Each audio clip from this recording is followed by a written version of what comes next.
What would you do if you had everything in the world except the one thing that makes you feel alive? If you're enjoying this story, please like, share, and subscribe to Heartbound Stories. We would love to know where you're watching from. We love hearing from you. Daniel Crawford sat frozen in his wheelchair, staring through the massive glass window at the world he could no longer touch. The garden stretched before him like a painting he could look at but never step into. Flowers bloomed in colors so bright they hurt his eyes. Trees swayed in the wind.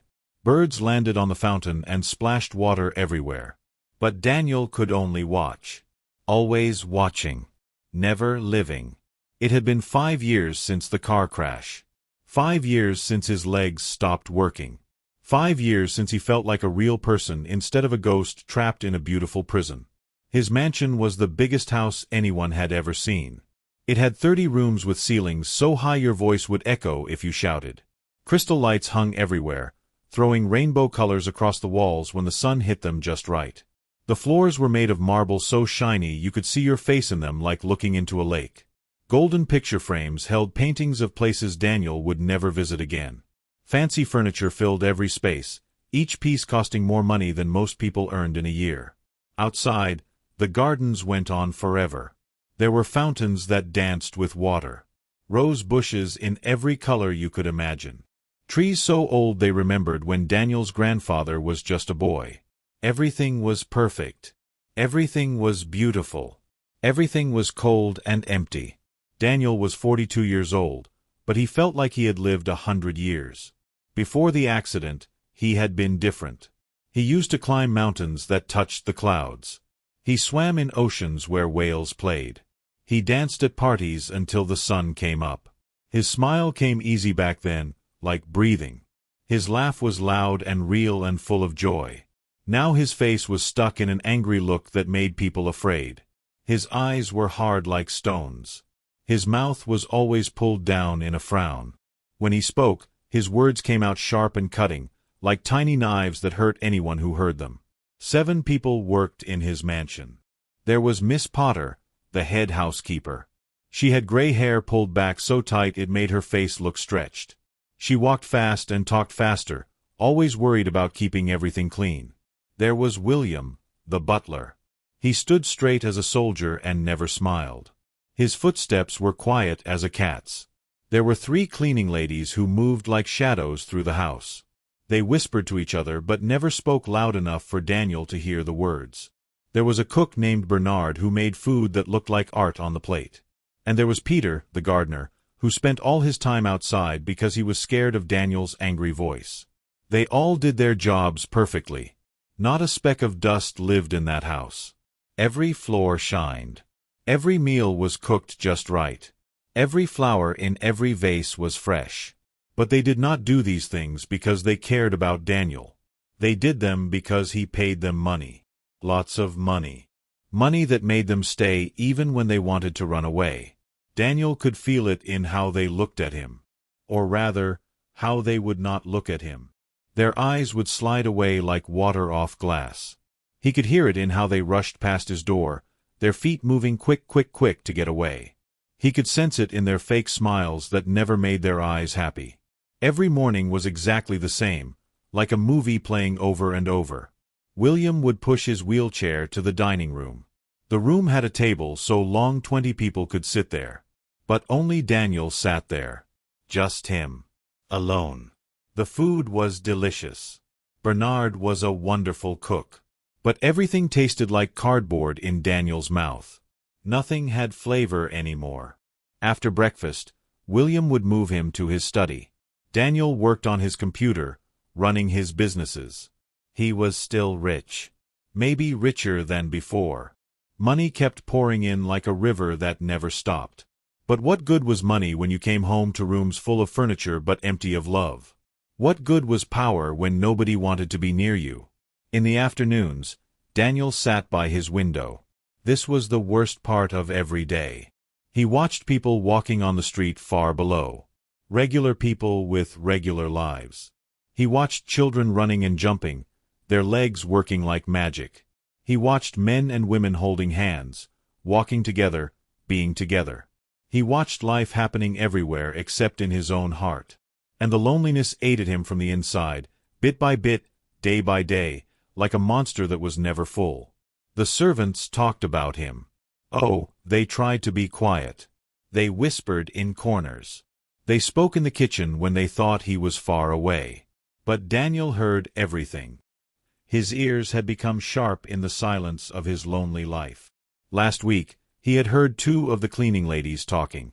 He was in the hallway, and they were in a room nearby. They did not know he was there.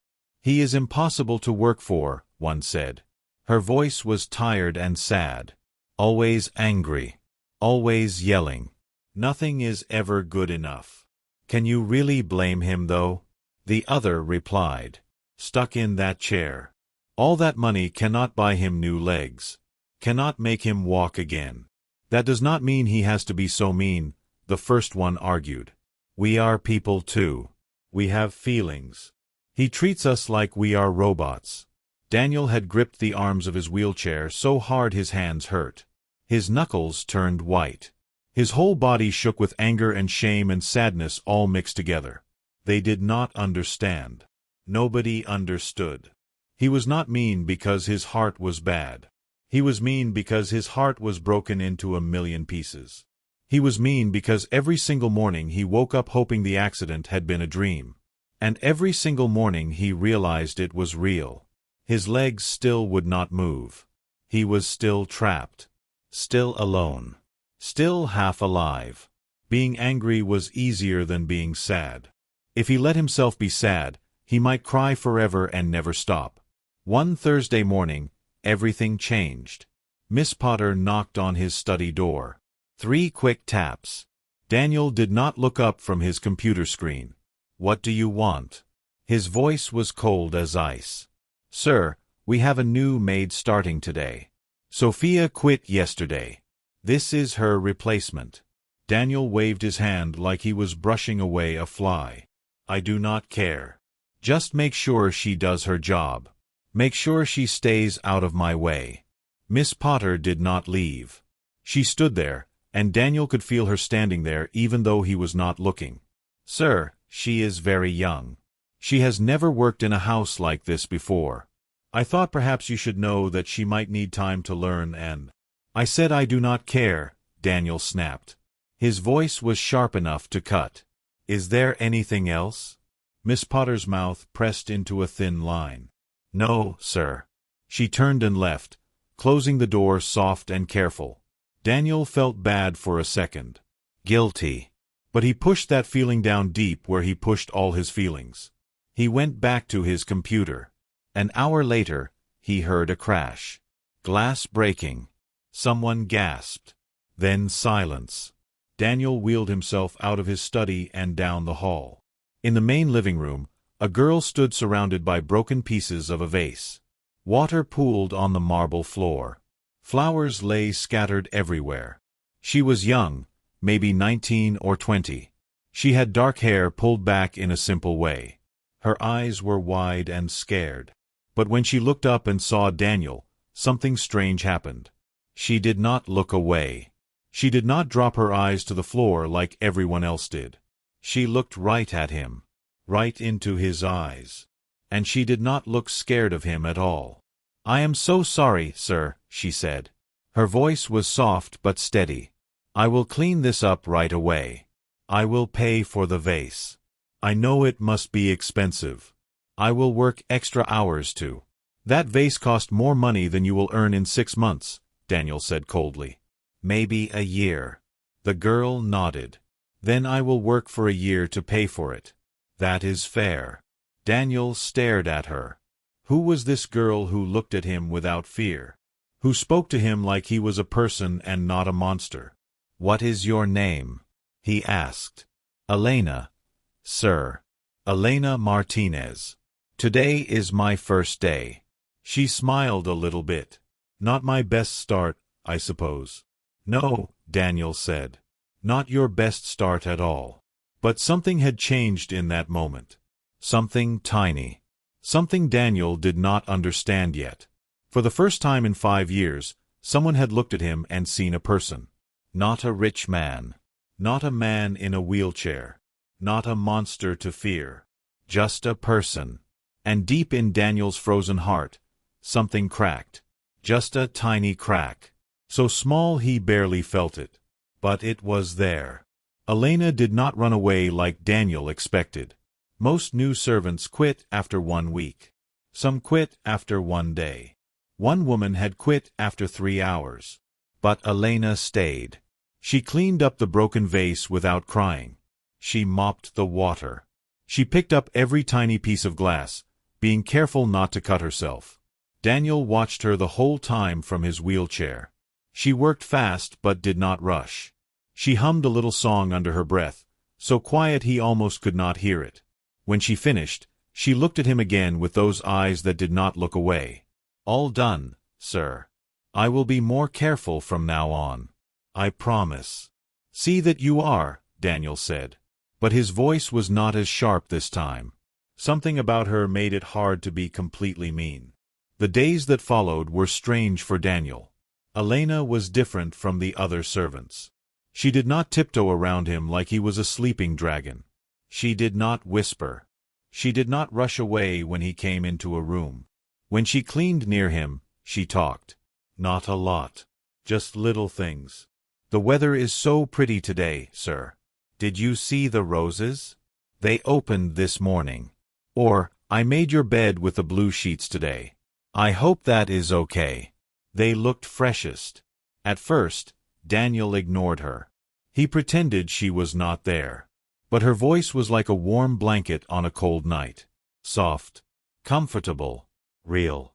One afternoon, she was dusting the books in his study. Daniel was working on his computer, trying to focus on numbers and business deals. But he kept watching her from the corner of his eye. "Do you like books, sir?" Elena asked suddenly. Daniel looked up, surprised. "What books? You have so many. I was wondering if you read them or if they are just for show. Some rich people just buy books to make their homes look smart." She said it with a little smile, like she was teasing him gently. Daniel felt something strange. Was that almost a laugh trying to come out of his throat? He swallowed it down. "I used to read," he said stiffly. "Before the accident, you mean?" Daniel's jaw tightened. "Yes. Before the accident." Elena nodded and went back to dusting. "You could still read now, you know. Your eyes work fine. Your hands can turn pages. Nothing is stopping you except you." Daniel stared at her. How dare she? How dare this young girl who knew nothing about his life tell him what he could and could not do? But she was right. He knew she was right. And that made him even angrier. "Get out," he said quietly. Elena looked at him. "Sir?" "I said get out." "Oh." Elena put down her dust cloth. She walked to the door. But before she left, she turned back. "I am sorry if I upset you, sir. But I am not sorry for speaking the truth." She left, closing the door gently behind her. Daniel sat there shaking. Not from anger this time. From something else. Something he could not name. That night, Daniel could not sleep. This happened a lot. He would lie in his huge bed in his huge bedroom, staring at the ceiling, thinking about everything he had lost. But tonight was worse. Elena's words kept playing in his mind over and over. "Nothing is stopping you except you." At midnight, he heard a sound. Footsteps in the hallway outside his room. Slow footsteps. Careful footsteps. Then his door opened just a crack. A voice whispered in the darkness. "Sir, are you awake?" It was Elena. Daniel's heart beat faster. "What are you doing? It is the middle of the night. You should not be here." The door opened wider. Elena stood there in her simple nightgown, holding a candle. The light made shadows dance on the walls. Her face looked different in the candlelight. Softer. Younger. "I heard you moving around," she whispered. "I sleep in the room down the hall. The walls are thin. I thought maybe you needed something." "I do not need anything," Daniel said. But his voice was not angry. It was tired. So tired. Elena walked into the room. She set the candle on the table beside his bed. "Sir, can I ask you something?" "What?" She sat down on the edge of his bed. Not too close, but close enough that he could smell her soap. Simple soap. Not fancy perfume like other women wore. Just clean soap that smelled like fresh laundry. "Why are you so angry all the time?" she asked softly. "I know about the accident. Everyone knows. But there are other people in wheelchairs who smile, who laugh, who live real lives. Why do you choose to be miserable?"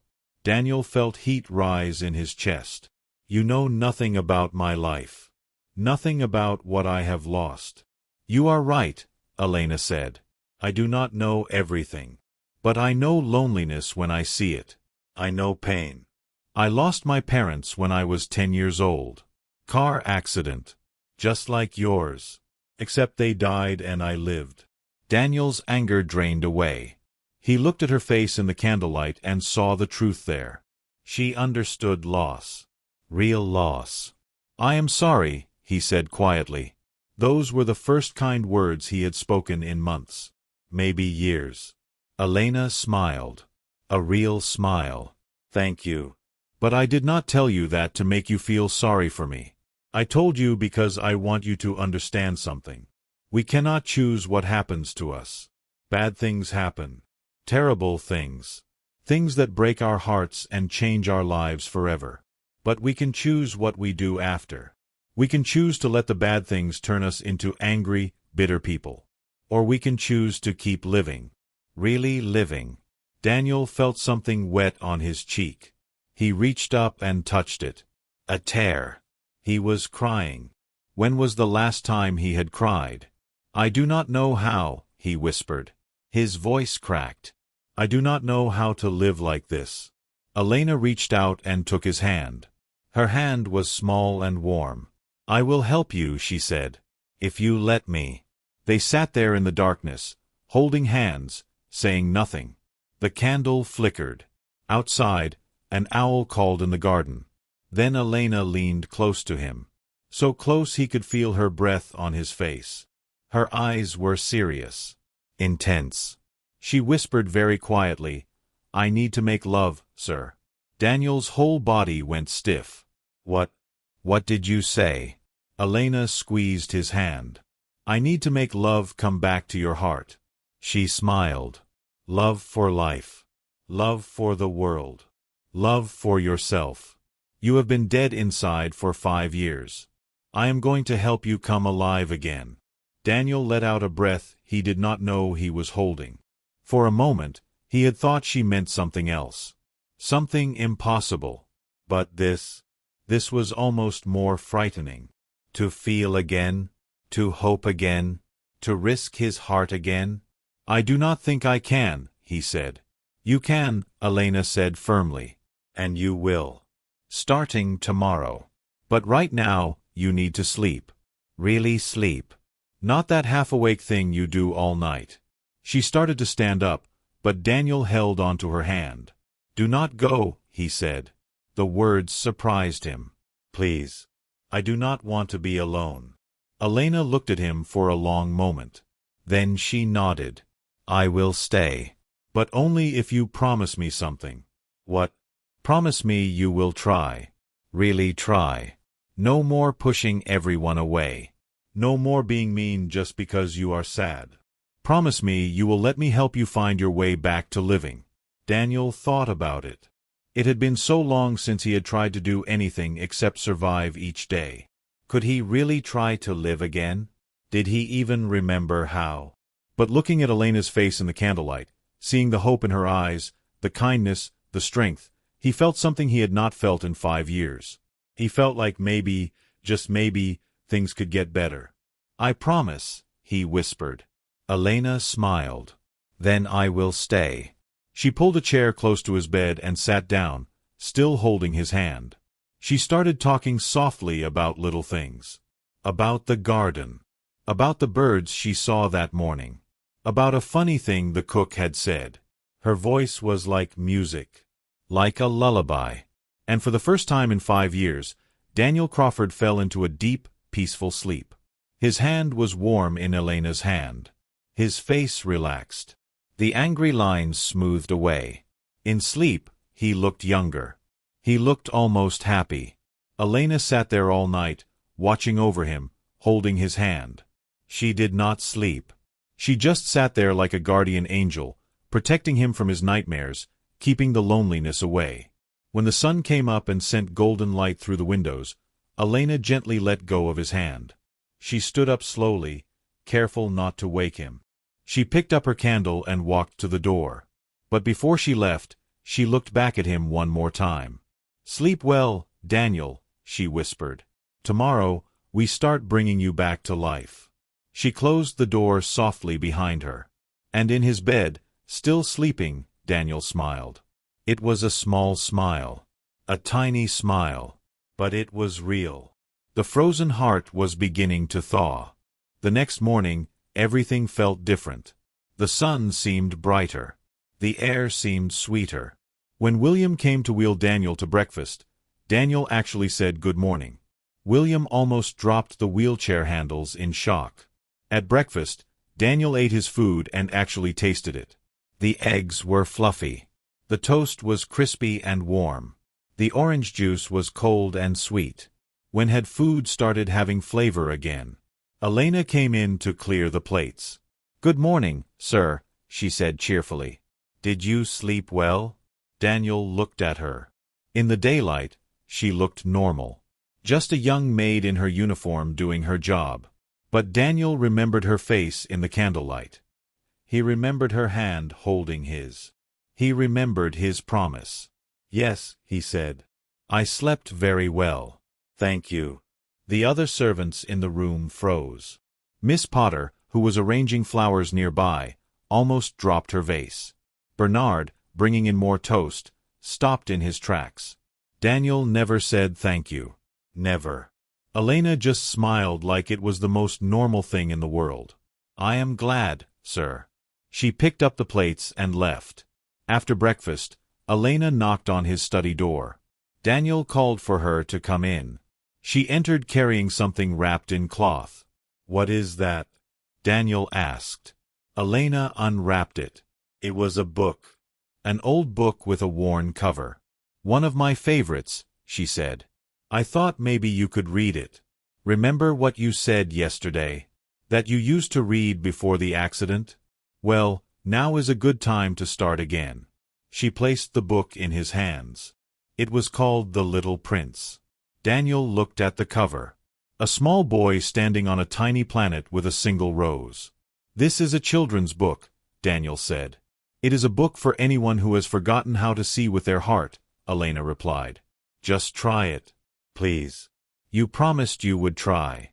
Daniel looked at her determined face. He had promised. "Fine," he said. "I will read it." Elena's smile was brighter than the sun. "Thank you, sir." She turned to leave but stopped at the door. "Oh, and sir, today after lunch, we are going outside." "What?" "You heard me. Outside. To the garden. You have been staring at it through windows for 5 years. Today you are going to actually be in it." "I do not want to go outside," Daniel said. His old anger started to rise. "I do not care what you want," Elena said sweetly. "I care about what you need. And you need fresh air and sunshine and to remember what grass smells like. I will come get you at 2 o'clock. Be ready." She left before he could argue. Daniel sat there holding the book, feeling frustrated and confused and something else. Something that might have been excitement. When was the last time anyone had bossed him around? When was the last time anyone had cared enough to push him? He opened the book and started reading. Within 3 pages, he was lost in the story. The little prince who lived on a tiny planet. The rose he loved. The fox who taught him about taming and friendship. Daniel read, and tears rolled down his face. Happy tears. Sad tears. Tears for everything he had forgotten about life. At exactly 2 o'clock, Elena knocked on his door. She wheeled him outside before he could protest. The moment they crossed through the doorway into the garden, Daniel gasped. The air was warm. A breeze touched his face like gentle fingers. Birds sang in the trees. Bees buzzed around flowers. Everything was alive. Elena pushed him down a path between rose bushes. "See," she said. "This is not so bad, is it?" "No," Daniel admitted quietly. "It is not bad at all." They sat under a big old tree. Elena sat on the grass beside his wheelchair. She picked a flower and twirled it between her fingers. "Tell me about before," she said. "Before the accident. What did you love to do?" At first, Daniel did not want to talk about it. It hurt too much. But Elena waited patiently, and slowly the words came out. He told her about climbing mountains, about swimming in the ocean, about dancing, about traveling to different countries and tasting different foods and meeting different people.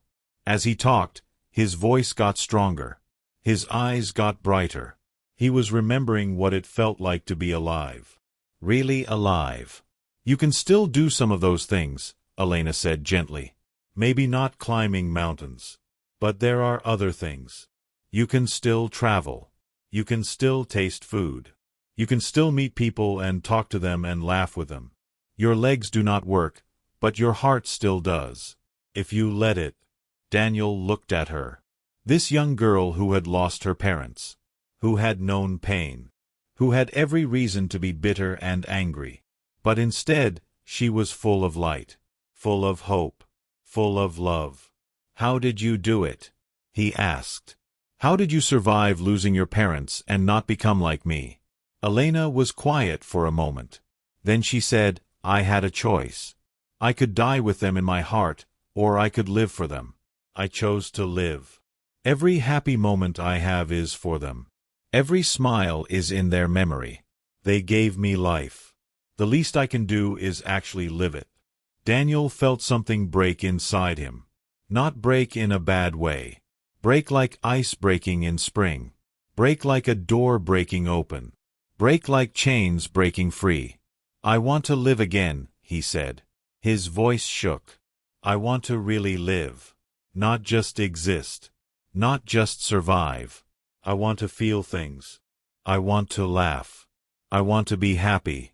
But I am scared. What if I try and fail? What if I open my heart and just get hurt again?" Elena took his hand.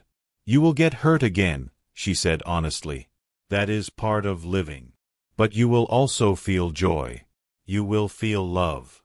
You will feel alive. And that is worth the risk. That is always worth the risk."